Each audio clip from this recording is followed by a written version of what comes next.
سلام تماشاچیان گرامی، برنامه اطلاعاتی وقت است. منظور از تلویزیون دوشنبه. در استودیو با شما تهرانی عبدالصمد. سر اول توجه نمایید به سرخط خبرها. برگزاری مجلس حکومت جمهوری تاجیکستان، بررسی مسائل مهم ساحه. شرح قانون جمهوری تاجیکستان درباره برابری و برهم دادن همه گونه شکل‌های تبعیض. تأثیر تغییریابی اقلیم به پیریخ‌ها و اهمیت قبول اعلان نمودن سال 2025 سال حفظ پیریخ‌ها. 28 مارس تحت ریاست سروزیر مملکت خواهر رسولزاده مجلس نوبتی حکومت جمهوری تاجیکستان برگزار گردید. در مجلس حکومت رهبران وزارت و اداره‌ها و تشکیلات و مؤسسه‌های دولتی وظیفه‌دار شدند که تا فرارسی موسم سرما جریان آماده‌سازی انشاءات تعینات انرژتیکی، صنعتی، اجتماعی و ذخیره‌سازی، سوزشواری و مواد ضد لغزش را برای تامین به مشکلی برق و گرمی و فعالیت منتظم ساحه راه و نقلیات مملکت در دوره تیرما و زمستان سالهای 2023-2024 وسعت بخشیده اجرای قرار حکومت مملکت و نقشه چاره‌بینی‌های آن را در سطح ضروری تامین نمایند. امروز تحت ریاست سروزیر مملکت قاهر رسولزاده مجلس نوبتی حکومت جمهوری تاجیکستان برگزار گردید. در مجلس حکومت مملکت نخست وابسته به مسئله سریوقت آماده نمودن ساحه‌های اقتصادیات و اجتماعیات جمهوری برای فعالیت منتظم و ثمره‌بخش در دوره تیرماه و زمستان سالهای 2023-2024 حسابات وزیر رشد اقتصاد و سودا زوقی زاده شنیده شد. تاکید گردید که با مقصد تأمین اجرای باصفت و سریوقتی قرار حکومت جمهوری تاجیکستان درباره سریوقت آماده نمودن ساحه‌های اقتصادیات و اجتماعیات جمهوری برای فعالیت منتظم و ثمره‌بخش در دوره تیرماه و زمستان سالهای 2023-2024 ستاد جمهوریوی تأسیس داده شده نقشه چاره‌بینی‌ها تهیه گردیده است. رهبران وزارت و اداره‌ها و تشکیلات و مؤسسه‌های دولتی وظیفه‌دار کرده شدند که تا فرارسی موسم سرما جریان آماده‌سازی انشاءات تعینات انرژتیکی، صنعتی، اجتماعی و ذخیره‌سازی سوزشواری و مواد ضد لغزش را برای تامین به مشکلی برق و گرمی و فعالیت منظم ساحه‌های راه و نقلیات مملکت در دوره تیرماه و زمستان سالهای 2023-2024 وسعت بخشیده اجرایش قرار حکومت مملکت و نقشه چاره‌بینی‌های آن را در سطح ضروری تامین نمایند. از جانب اعضای حکومت مملکت همچنین مسائل وابسته به تشکیل استراحت تابستانه کودکان و نورسان در سال 2023 و جدا نمودن حصه استفاده بری ابیکت‌های عالمی حیوانات یابایی به کتاب سرخ جمهوری تاجیکستان شامل شده در سالهای 2023-2024 مورد بررسی قرار داده شد. لایحه یک قطار قانون‌ها و خلاصه‌های حکومت جمهوری تاجیکستان به آنها از جمله لایحه قانون جمهوری تاجیکستان درباره نظارت مأموری نسبت به شخصانی از مؤسسه‌های اصلاحی آزاد شده، لایحه کودکس فضای هوایی جمهوری تاجیکستان، لایحه قانون جمهوری تاجیکستان اوید به وارد نمودن تغییر و الовه‌ها به قانون جمهوری تاجیکستان درباره تحصیلات کلانسالان و لایحه قانون جمهوری تاجیکستان اوید به وارد نمودن تغییر و الовه‌ها به قانون جمهوری تاجیکستان درباره حدودهای طبیعی مخصوص محافظت شونده برای محاکمه به مجلس نمایندگان مجلس عالی جمهوری تاجیکستان پیشنهاد گردید. در مجلس حکومت مملکت همچنین مسائل وابسته به پیشنهاد مجلس وکیلان خلق ناحیه تاجیک‌آباد اوید به عوض نمودن نام بعضی واحدهای مأموری و حدودی ناحیه تاجیک‌آباد، لایحه سازشنامه بین حکومت جمهوری تاجیکستان و حکومت جمهوری کره اوید به مبلغ‌های قرضی فوند رشد همکاری اقتصادی، لایحه یادداشت‌های تبادلی بین حکومت جمهوری تاجیکستان و حکومت یاپونیا در دایره برنامه ولنتیاران یاپونیا اوید به همکاری بین‌المللی بررسی گردیده، برنامه دولتی مساعدت به شغل اهالی جمهوری تاجیکستان برای سالهای 2023-2027، برنامه دولتی رشد و تحکیم زمینه علمی و تجربوی اکادمیای ملی علم‌های تاجیکستان برای سالهای 2023-2027 قبول کرده شد.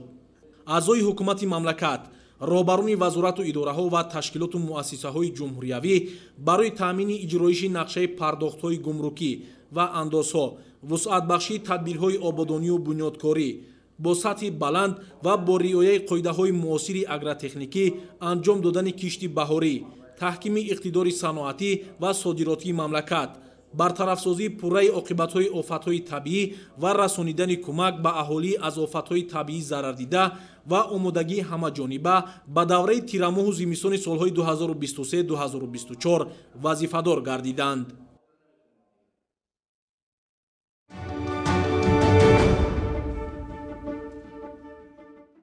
бо мақсади пешгирии табъиз аз ҷониби сохтору мақомоти марбута пайваста чораву тадбирҳои судманд амалӣ мегардад. зимнан дар мамлакат қонуни ҷумҳурии тоҷикистон дар бораи баробарӣ ва барҳам додани ҳама гуна шаклҳои табъиз амал менамояд. ҷиҳати шарҳу эъзои ин қонун дар толори мақомоти иҷроияи ҳокимияти давлатии шаҳри Душанбе чорабинии иттилоотӣ баргузор гардид. шарҳи ҳамкорони мо дар ин бора. дар чорабинии иттилоотӣ вобаста ба шарҳи қонуни ҷумҳурии тоҷикистон дар бораи баробарӣ ва барҳам додани ҳама гуна шаклҳои табъиз, муовини раиси шаҳри Душанбе Дилбар Одилзода, ваколатдор оид ба ҳуқуқи инсон дар ҷумҳурии Тоҷикистон, сардорони шуъбаҳои ташкилӣ, иттилоотӣ ва таҳлилӣ, шуъбаи ҳифзи давлатии ҳуқуқҳои иқтисодӣ, иҷтимоӣ ва фарҳангӣ, ҳуқуқҳои шаҳрвандӣ, сиёсӣ, дастгоҳи ваколатдор оид ба ҳуқуқи инсон дар ҷумҳурии Тоҷикистон ширкат намуданд. дар чорабинӣ доир ба аҳамият ва зарурияти қонун, ширкатдорон андешаҳои худро баён доштанд. тавре таъкид рафт, татбиқи ҳамаҷонибаи ин қонун барои барҳамдиҳии пурраи шаклҳои гуногуни табъиз мусоидати фаъол менамояд. дар идома зимни баромади иштирокчиён гуфта шуд ки табъиз ин ҳама гуна фарқиятгузорӣ, истиснокунӣ, маҳдудсозӣ ё афзалиятдиҳӣ мебошад, ки дар асосҳои воқеӣ ва ҳуқуқӣ ё гурӯҳи шахсон нисбат ба хешовандони онҳо ё шахсони бо онҳо ба тариқи дигар алоқаманд ба вуҷуд омада, ба аломати нажод, ранги пӯст, ҷинс, забон, шаҳрвандӣ, ақида, истифода ё амалӣ намудани тамоми ҳуқуқу озодиҳои инсон дар асосҳои баробарӣ мебошад. зимни баромади ваколатдор оид ба ҳуқуқи инсон дар ҷумҳурии Тоҷикистон зикр шуд ки кишвари мо ҳамчун аъзои комили ҳуқуқи ҷомеаи байналмилалӣ инсон ҳуқуқ ва озодиҳои ӯро арзиши олӣ эътироф намуда, баробарии ҳамаро дар назди қонун ва суд кафолат додааст. зимни ин тадбири иттилоотонии иштирокчиён ҳамзамон дар мавзӯъҳои мақомоти ваколатдор оид ба ҳуқуқи инсон дар ҷумҳурии Тоҷикистон, ниҳоди миллии ҳифзи ҳуқуқи инсон, ҳифзи ҳуқуқу озодиҳо ва таъмини манфиатҳои беҳтарини кӯдакон ҳамчун василаи муҳими фаъолияти ваколатдор оид ба ҳуқуқи кӯдак, зарурияти қабули қонуни ҷумҳурии Тоҷикистон дар бораи баробарӣ ва барҳам додани ҳама гуна шаклҳои табъиз, шарҳу эзоҳи баъзе аз мафҳумҳои қонуни ҷумҳурии Тоҷикистон дар бораи баробарӣ ва барҳам додани ҳама гуна шаклҳои табъиз, салоҳияти ҳукумати ҷумҳурии Тоҷикистон ва ваколати мақоми ваколатдори давлатӣ дар самти таъмини ҳифз аз табъиз дар ҷумҳурии Тоҷикистон баромад намуданд. ташкили чунин ҳамоишҳои иттилоотонӣ барои татбиқи ҳамаҷонибаи санадҳои дахлдори соҳа мусоидати фаъол менамояд.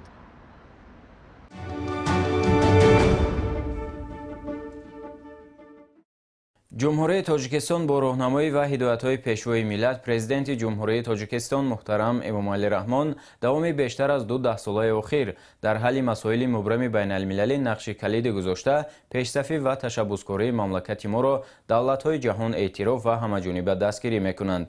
ташаббуси навбатии президенти ҷумҳурии Тоҷикистон муҳтарам Эмомалӣ Раҳмон оид ба эълон намудани соли 2025 ҳамчун соли байналмилалии ҳифзи пиряхҳо ҳам аз ҷониби ҷомеаи ҷаҳонӣ дастгирӣ ёфт, иқдоми башардӯстона арзёбӣ мегардад. дар ин замина дар толори муассисаи давлатии илмии маркази омӯзиши пиряхҳои Академияи миллии илмҳои Тоҷикистон дар мавзӯи таъсири тағйирёбии иқлим ба пиряхҳо ва аҳамияти қабули эълони соли 2025 соли ҳифзи пиряхҳо конфронси байналмилалии илмӣ амалӣ баргузор гардид. идомаи мавзӯъ дар гузориши ҳамкорони мо. дар кори конфронс роҳбарият, олимону муҳаққиқон ва меҳмонони дохилию хориҷӣ иштирок намуданд. нахуст роҳбарияти марказ дар бораи аҳамияти қабули эълон намудани соли 2025 соли ҳифзи пиряхҳо ва коркарди роҳҳои ҳамкорӣ барои ба ҳадафи ниҳоии ин эъломия расидан дар сатҳи ҷаҳонӣ, раванди обшавии пиряхҳо дар шароити гармшавии глобалӣ, таҳияи роҳҳои асосии ҳамкорӣ дар сатҳи минтақавӣ ва байналмилалӣ барои ноил шудан ба омӯзиши нави инноватсионии пиряхҳо дар асоси роҳандозӣ намудани эъломияи панҷуми ҷумҳурии Тоҷикистон, инкишоф додани баҳодиҳии ҳолати пиряхҳо бо усулҳои бунёдӣ ва роҳҳои коркарди ҳифзи пиряхҳо дар ҷумҳурии Тоҷикистон, созмони платформаи оид ба мубодилаи ахбороти илмӣ дар бораи вазъияти пиряхҳо, тадбирҳо оид ба омӯзиш ва ҳифзи пиряхҳо ба ҳозирин муфассал маълумот дод. ҳамчунин роҷеъ ба дигар паҳлӯҳои кори конфронс баромадкунандагон низ фикру ақидаҳои худро баён дошта, роҷеъ ба сабабу омилҳои обшавӣ бо суръати пиряхҳо ва роҳҳои пешгирии он андешаҳои худро баён намуданд. марказ яке аз пешбарандаҳои сиёсати хиратмандонаи пешвои миллат мебошад ва ин конференс аз он шаҳодат медиҳад ки мо имрӯз олимони ҷомеаи ҷаҳониро тариқи онлайнӣ яъне ки дар конференс ҷамъ намудем ва баррасии ҳифзи пиряхҳо дар то соли 2025 чӣ корҳоро бояд ба самар расонем ва яъне ки насб намудани дастгоҳҳои нави муосир дар пиряхҳо, дақиқ муайян намудани корҳои глитсологӣ, гидрологӣ, метеорологиро ба роҳ монем то соли 2025 ва ба кулли омӯзиши пиряхҳои ҷумҳурии Тоҷикистон ки чӣ қадар тағйир ёфтанд ва чӣ қадар об шуда истоданд. бояд гуфт ки тағйирёбии иқлим аллакай ба бисёр минтақаҳои сайёраи мо аз қабили Арктика, Антарктида ва Осиёи марказӣ низ таъсири назараси худро расонидааст. Феълан пиряхҳо дар кӯҳҳои Осиёи миёна ва дигар минтақаҳои ҷаҳон хеле кам шуда бо суръат об мешаванд. Дар натиҷа нигарониҳо зиёд мешаванд ки тағйирёбии иқлим метавонад норасоии обро дар сайёра афзоиш диҳад ва ба экосистемаҳо, истеҳсоли ғизо ва ба саломатӣ таъсири манфӣ расонад. мутахассисони маркази омӯзиши пиряхҳои Академияи миллии илмҳо давоми моҳҳои июн-августи соли сипаришуда ҷиҳати таҳқиқ ва омӯзиши пиряхҳои Федченко, Хирсон ва кӯлҳои Қароқул ва Искандаркул корҳои муҳими пажӯҳишӣ анҷом доданд. дар доираи барномаи давлатӣ экспедитсияҳо оид ба омӯзиш ва ҳифзи пиряхҳои Тоҷикистон роҳандозӣ карда шуданд. дар сатҳи ҷаҳонӣ барномаҳои тадқиқоти илмӣ, тадбирҳои сиёсӣ ва техникӣ оид ба мубориза бо тағйирёбии иқлим таҳия шуданд. дар ин бахш 4 пешниҳоди ҷумҳурии Тоҷикистон марбут ба об назаррас мебошанд. бо вуҷуди ин саҳмгузории бештар талаб карда мешавад. зарур аст ки ҳамаи мамлакатҳои ҷаҳон, ҳамаи одамон ба муҳофизати пиряхҳо ва сайёра саҳмгузор бошанд.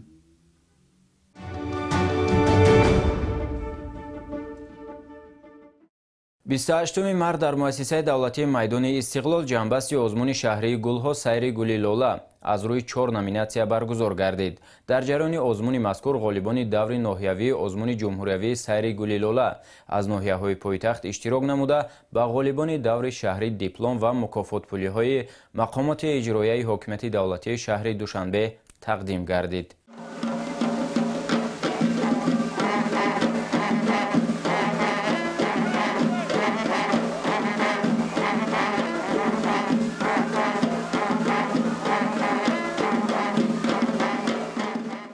дар маросими ҷанбасти фестивали гулҳо таҳти унвони сайри гули лола дар шаҳри Душанбе роҳбарияти мақомоти иҷроияи ҳокимияти давлатии шаҳри Душанбе, Кумитаи рушди маҳаллӣ назди президенти ҷумҳурии Тоҷикистон ва намояндагони вазорату кумитаҳо иштирок варзиданд. пеш аз оғози маросими ҷоизасупорӣ дар боғи майдони Истиқлол аксияи ташвиқотии «Тоҷикона мепӯшем» доир шуд. дар намоиши либосҳои миллӣ тарбиятгирандагони муассисаҳои таҳсилоти томактабӣ, хонандагони муассисаҳои таҳсилоти миёнаи умумӣ, донишҷӯёни муассисаҳои таҳсилоти олии шаҳри Душанбе ва дигар сокинони ноҳияҳои Исмоили Сомонӣ, Шоҳмансур, Сино ва Фирдавсии пойтахт ширкат намуданд. намоиши мазкур бо мақсади арҷгузорӣ ба анъанаҳои миллӣ, эҳсоси ватандӯстию худшиносии миллӣ, тарбия намудани донишҷӯён, инчунин баландбардоштани ҳисси зебоипарастии занону духтарон ва тарғиби либосҳои миллӣ, дурӣ аз фарҳанги бегона ва муаррифии либоси атлас, адрас, чакан, алоча ва дигар либосҳои миллӣ гузаронда шуд.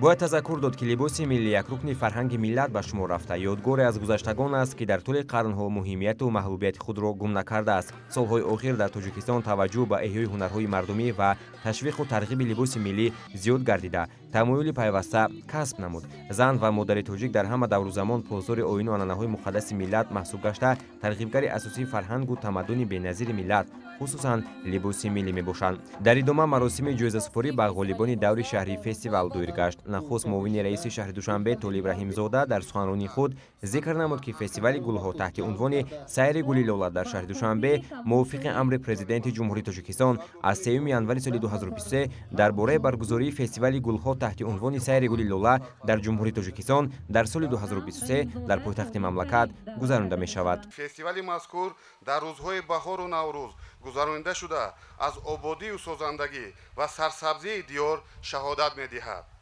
бо ифтихормандӣ зикр менамоем ки натиҷаи сиёсати бунёдкоронаву созандаи асосгузори сулҳу ваҳдати миллӣ пешвои миллат президенти ҷумҳурии тоҷикистон муҳтарам эмомалӣ раҳмон ва иқдому заҳматҳои ҳамарӯзаи роҳбарияти мақомоти иҷроияи ҳокимияти давлатии шаҳри душанбе мебошад ки пойтахти ҷумҳурии тоҷикистон дар давоми солҳои охир симои наву замонавӣ гирифта ба талаботи муосири меъморию шаҳрдорӣ мутобиқ гардида истодааст.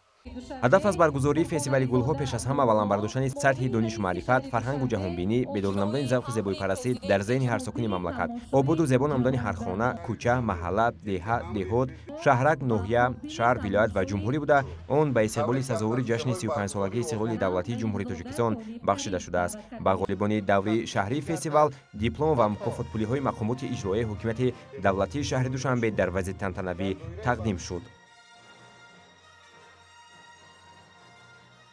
имрӯз дар даври шаҳри фестивали сайри гули лола сазовори ҷои дуюм гаштам.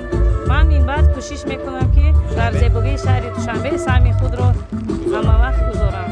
аз ҷониби роҳбарияти мақомоти иҷроияи ҳокимияти давлатии шаҳри Душанбе ба ғолибони ҷои якуми озмун дипломи дараҷаи 1 ва мукофотпулӣ ба маблағи 10,000 сомонӣ, ба ғолиби ҷои дуюм дипломи дараҷаи 2 ва мукофотпулӣ ба маблағи 7,000 сомонӣ ва ба ғолиби ҷои сеюм дипломи дараҷаи 3 ва мукофот ба маблағи 5,000 сомонӣ тақдим гардиданд. Барои муайян намудани ғолибони фестивал, ҳайати гурӯҳи кории шаҳрӣ таъсис ёфта Сарраёсати молияи шаҳри Душанбе аз ҳисоби маблағҳои барои иҷрои вазифаҳои пойтахти ҷумҳурии Тоҷикистон пешбинӣ шуда, ҷиҳати мукофонидани ғолибони фестивал аз рӯи 5 номинатсия 112,550 сомонӣ ҷудо намуд.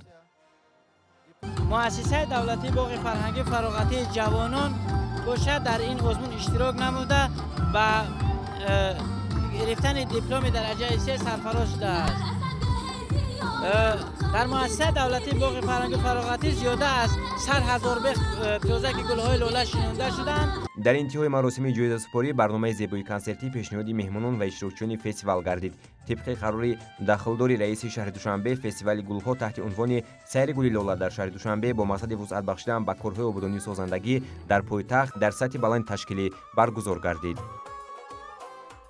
барномаи консертӣ анҷомбахши даври шаҳрии фестивали гулҳо сайри гули лола дар шаҳри Душанбе гардид. маврид ба зикр аст ки дар доираи ин фестивали ҷумҳуриявӣ дар шаҳри Душанбе дар кӯчаву хиёбон боғҳои фарҳангиву фароғатӣ ва гулгаштҳо зиёда аз 5,7 миллион дона гули лола шинонида шуд.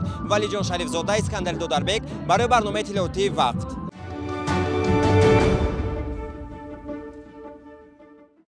дар академияи идоракунии давлатӣ назди президенти ҷумҳурии тоҷикистон бо иштироки олимону ходимони давлатӣ ва коршиносони варзидаи ватанӣ ҷилдҳои 4 ва 5 китоби мактаби давлатдории Эмомалӣ Раҳмон масъалаҳои ташаккул ва рушд муаррифӣ гардид. гузориш дар ин бора.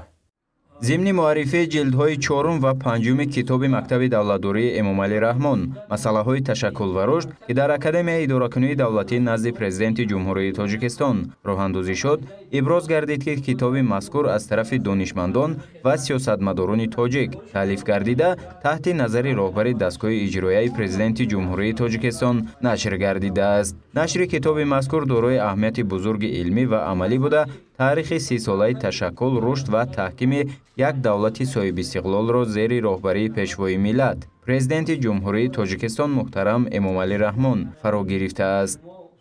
ин китоб аз ҷониби 116 нафар олимон, коршиносон ва сиёсатмадорони ҷумҳурӣ, кормандони шоистаи ҷумҳурӣ рӯи чоп омад ва ҳамзамон бар ин китоб муаллиф ҳастанд 3 нафар академики Академияи миллии илмҳои ҷумҳурӣ, 3 нафар узви вобастаи Академияи илмҳои ҷумҳурии Тоҷикистон ва зиёда аз 50 нафар номзадҳони илм, докторон ва профессорон муаллифи ин асари бузург ҳастанд.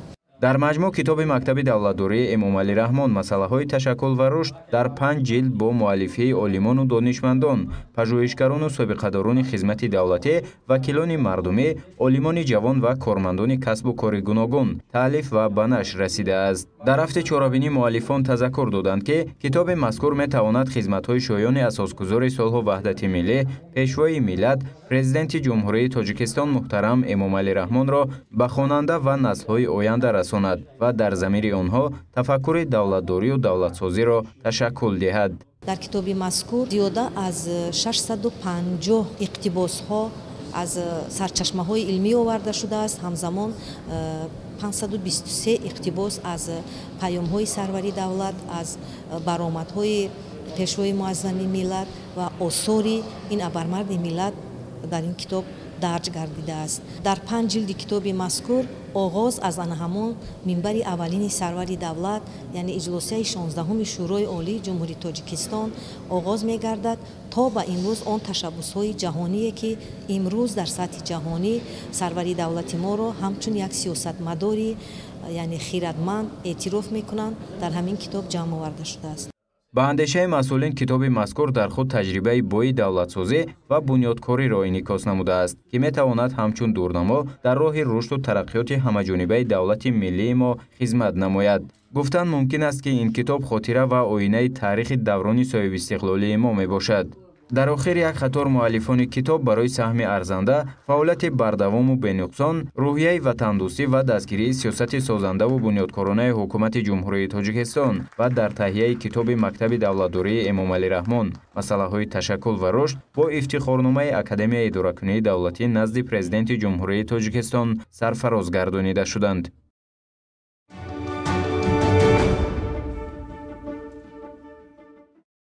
бо мақсади дар сатҳи зарурӣ гузаронидани маъракаи даъвати ҷавонон ба сафи қувваҳои мусаллаҳи ҷумҳурии Тоҷикистон дар сохторҳои марбута пайваста чораву тадбирҳои судманд амалӣ мегардад.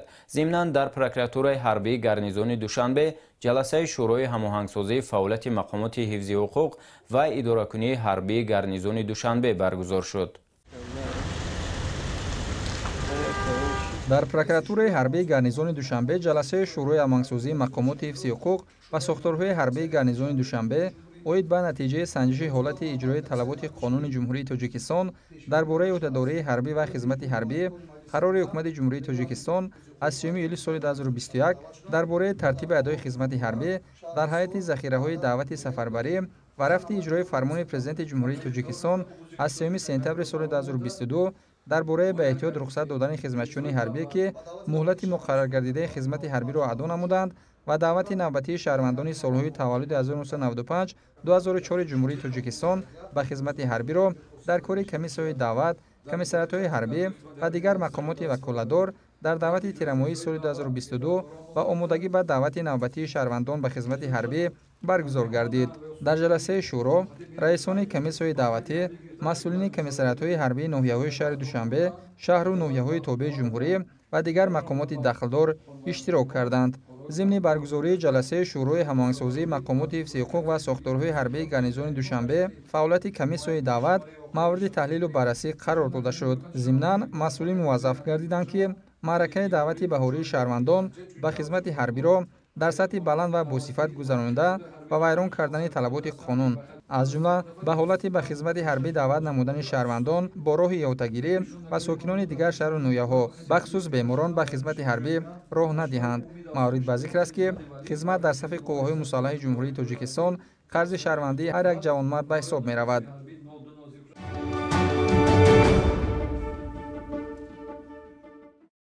соли панҷум аст ки бо амри Президенти Ҷумҳурии Тоҷикистон дар мамлакат озмуни ҷумҳуриявии фуруғи субҳи донои китоб аст гузаронида мешавад. ҳоло дар муассисаҳои таҳсилоти олии кишвар даври донишгоҳии озмун идома дорад. ин навбат даври донишгоҳии озмун дар донишгоҳи байналмилалии сайёҳӣ ва соҳибкории Тоҷикистон баргузор гардид. ҳамкоронамон аз ҷараёни баргузории даври донишгоҳии озмун гузориш омода намуданд. хабар мегӯяд аз роҳзе дарун лабҳои хомӯшам занад паҳлӯ ба рӯи ҳалқаи дар ҳалқаи гӯшам шудам пиру намеояд бурун гаҳвора аз ёдам қадам дар мулки ҳастӣ то ниҳодам хона бар дӯшам. дар даври донишгоҳи озмуни ҷумҳуриявии фуруғи субҳи донои китоб аст дар донишгоҳи байналмилалии сайёҳӣ ва соҳибкории Тоҷикистон бо иштироки васеъи донишҷӯёни ин даргоҳ баргузор шуд. дар озмун донишҷӯён бо омодагии ҳамаҷониба ширкат намуданд. дар даври донишгоҳии озмун аз ҳисоби донишҷӯёни донишгоҳ ҳудуди 200 нафар ширкат варзиданд ки ҳайати ҳакамон ба маҳорати онҳо баҳогузорӣ намуданд. гуфтан ба маврид аст ки масъулини донишгоҳи байналмилалии сайёҳӣ ва соҳибкории Тоҷикистон бо мақсади дар сатҳи баланди ташкилӣ гузарондани даври донишгоҳии озмун чораву тадбирҳои судмандро амалӣ намуданд то донишҷӯёни донишгоҳ дар дигар даврҳо ширкат варзанд. вақте ки дар ин озмун кас иштирок мекунад боз ҳам пурратар васеътар моҳияти ин озмунро дарк мекунад, воқеан дарк мекунад ки ҷавҳари ганҷинаи маънавии ин миллат тавассути ин озмун эҳё мегардад, парвариш меёбад. ин даври озмунро масъулини донишгоҳ, адабиётшиносон ва намояндагони сохторҳои марбута доварӣ намуданд. ширкатдорон аксаран бо омадагии ҳамаҷониба ба озмун омада буданд, зеро қисме аз онҳо таҷрибаи иштирок дар солҳои гузаштаро низ доро мебошанд. маврид ба зикр аст ки дар соли 2023 ба низомномаи озмунии мазкур баъзе тағйири иловаҳо низ ворид гардидааст. дар ин озмун мо асарҳое ки мутолиа намудаем дар бораи онҳо маълумот додем. кӯшиш мекунем ки баъд аз ин дар давраҳои дигар бо тайёрии хубу аъло ширкат варзем.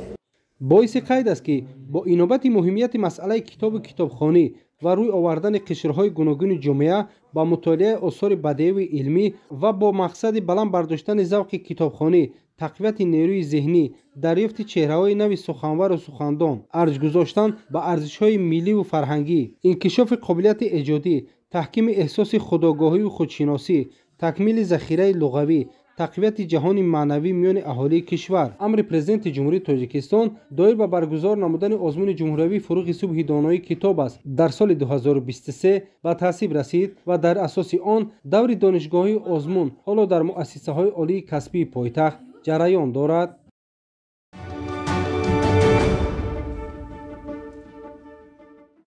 тамошобинони гиромӣ, дар ин ҷо барномаи иттилоотии вақт ба анҷом мерасад. сеҳатманду сарбаланд бошед.